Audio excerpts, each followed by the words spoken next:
Here we go again with change coming in January, but the biggest change this year is going to come on January 20th when the administration changes. A lot of changes could take place in a lot of areas that impact you, that impact your retirement. That's what we're going to talk about in today's show. We're going to talk about the changes, what might happen, and how you can reinforce your situation to be prepared to take advantage of whatever happens when those changes do take place. Number one, lower personal taxes. The Tax Cuts and Jobs Act, or the Trump tax cuts, however you want to define them, from way back in the middle 2015, 2016 or so when he first took office, those are set to expire in 2026. He has said if he was elected, he wants to continue those. Now, he's gotten elected, and he's got a House of Representatives with a thin margin, and he's got a Senate behind him. So chances are, if they want to get together and decide to extend those tax cuts, that might happen. So what does it mean for you? What it means for you, it's a great time because taxes are low right now. If you ask 100 people in America, do you think taxes will be higher in the future or lower in the future? 99% of them say they think it's going to be higher in the future because of our national debt, our habit for wanting to spend, our appetite for just wanting to buy everything and give everything. So if the Tax Cuts and Jobs Act extends, that's great. But if they don't in 2025, that is a great time for you to take advantage of what we know. And what we know is in 2025, those tax rates are going to be at the lower rate. Now, I want to make sure and point out one other thing. Those tax cuts benefit everyone. Everybody wants to talk about how they benefit the rich.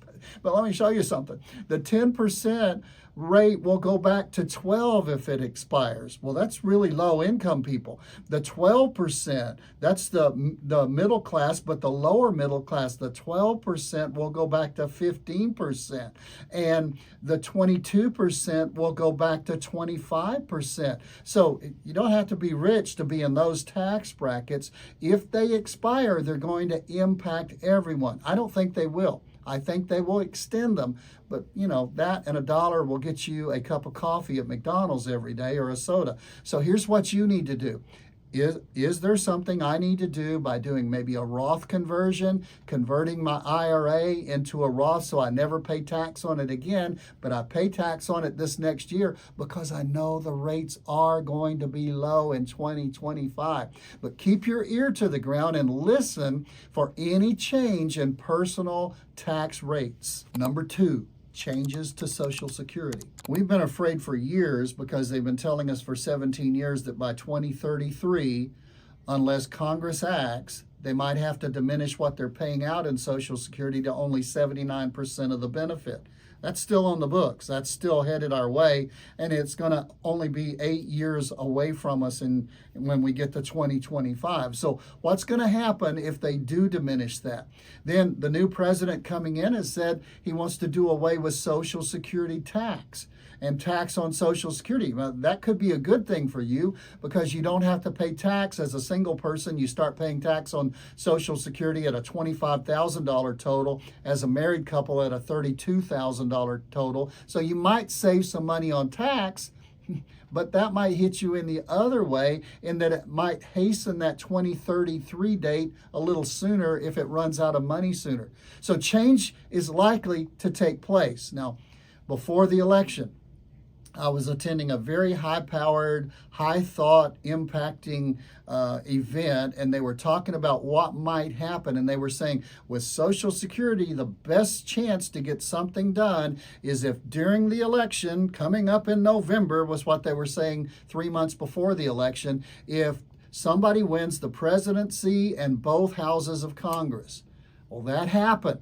So whether you like it on the left or like it on the right won. So it might give us a better chance of addressing that Social Security shortfall.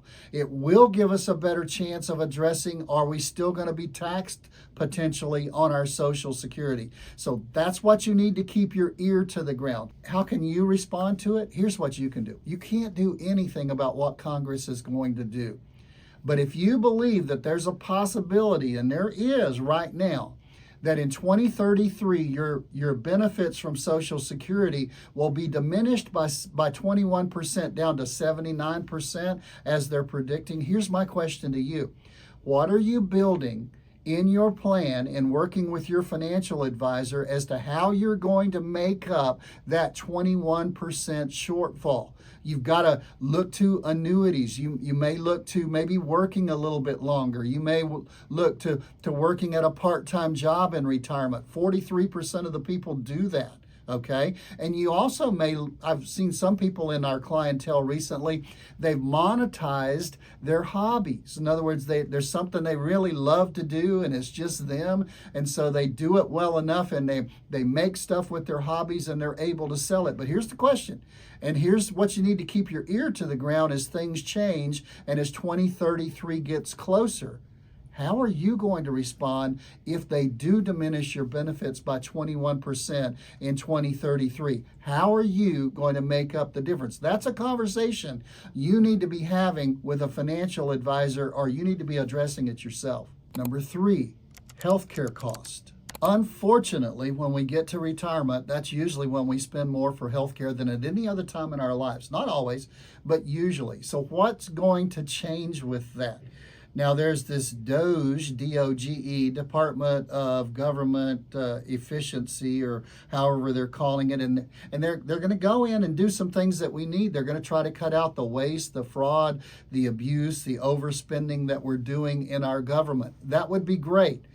But when it comes to healthcare cost, how is that going to impact not healthcare cost, which, by the way, healthcare costs have an inflation rate of almost twice of what normal things are. So if inflation rate is 3, then healthcare inflation is usually around 6 every year. So healthcare costs have just had a history of just going up very, very rapidly. How are you going to address it? Right now, if you're on insulin, there are some subsidies that are set to expire next year in 2025. And if those expire in 2025, instead of paying a maximum of, like, let's just take insulin, of $35 for insulin, it may go back to the way it was before those subsidies were there. Well, what if, in a well-meaning effort to cut expenses and excess waste and stuff in the government, if they do cut that and you're left your own to cover that cost? So how are you going to cover healthcare costs? There's talk of adding to Medicare coverage for home health care, but it hasn't happened yet. There's talk of adding to Medicare long-term care. What's that going to do to the cost of Medicare? It's going to drive it higher and higher and higher. How are they going to pay for it? So in this whole area of health care, you need to keep your ear to the ground and you need to be listening to what might be taking place for changes. This is why, if no other reason, you should be in constant contact with your financial advisor, or have a financial advisor who's not just an investment person, who's not just trying to gain you money. Oh, yes, that's important. But how is, if you can gain all the money in the world, but if you have to spend too much or excessively or uselessly for health care that you can get in a better way, you need to be working with a retirement planner who addresses all of these issues, particularly as we go into a new administration and a new year. Changes are coming to healthcare because certain things are expiring. What are those changes going to look like? You need to be ready, mobile, ready to move once those changes are made. Number 4, interest rate changes. Lower interest rates are likely coming. Now, the Federal Reserve has started to drop the interest rates as perceived inflation gets under control. They want to drop them even more. They are high right now.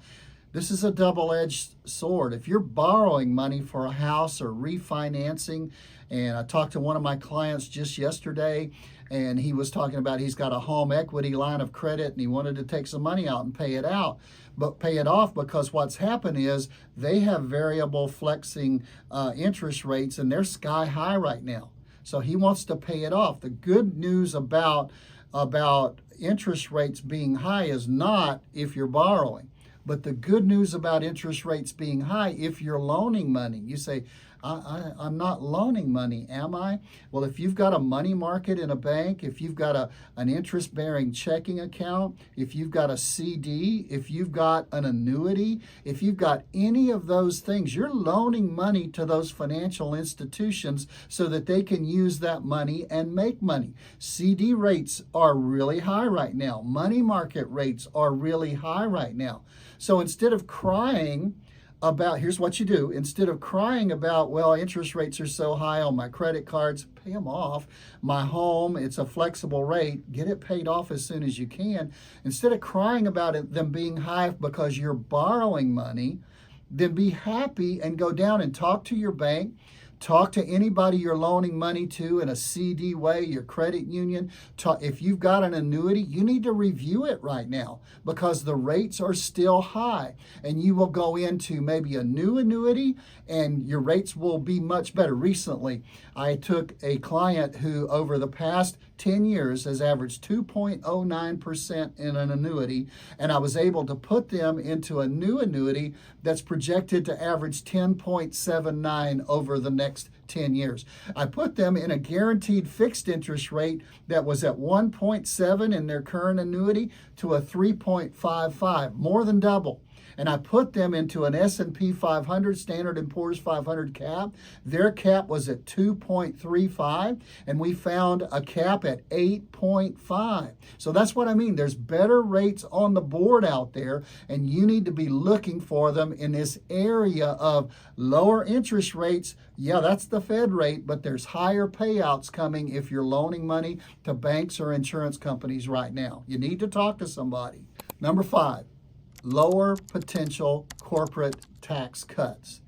Now, the rates were changed way back about 9 years ago from 35% to 21%. What did that do to the American economy?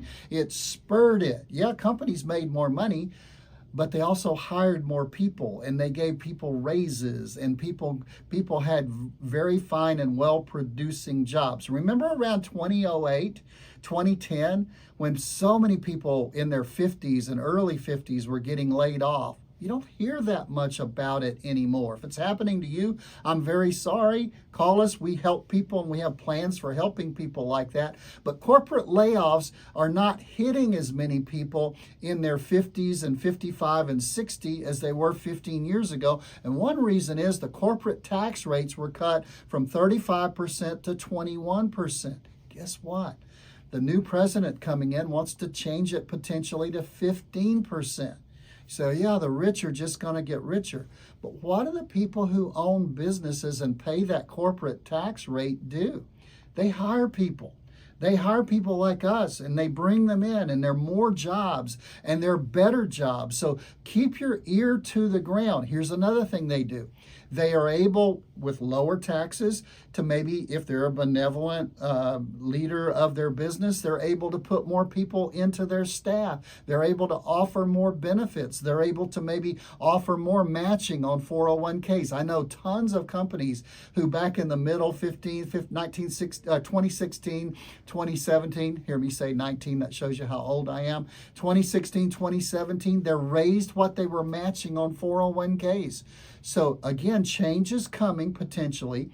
Keep your ear to the ground. If you're still working, that 401k might get a better match. If you're still working and investing, the stock that you're investing in, if a company has to pay less of corporate tax, that's going to make the stock prices go up because the companies are going to be more valuable, retain more money, put the money back into the stockholders, the stock price, those kind of things. So don't go to sleep on that. Don't watch this boat take off and say, my goodness, I wish I'd have gotten on that boat. Keep your ear to the ground to these things. Hey, the bottom line is these and other issues that we've talked about today and other issues, changes are coming. And the biggest changes, or maybe even changes we don't even know are coming at this point. So keep your ear to the ground, stay listening. If you need our help in any of these areas, reach out to us. You need to go through this thing. You need to be mobile. You need to be able to make changes to your plan as those come about. We can help you do that. Your advisor can help you do that, but be alert to what's coming in the news because it's going to make an impact on your retirement. Hey, this is Tom Mosley. I promise you every week, if you'll give me a few minutes, I'll do my best to increase your financial knowledge. And if we can help you particularly about a situation, a question, anything you've got, go to the website, get an appointment, give us a call. Hey, you like the show? Like and subscribe. We'll see you next time where, again, I'll try my best to increase your financial knowledge.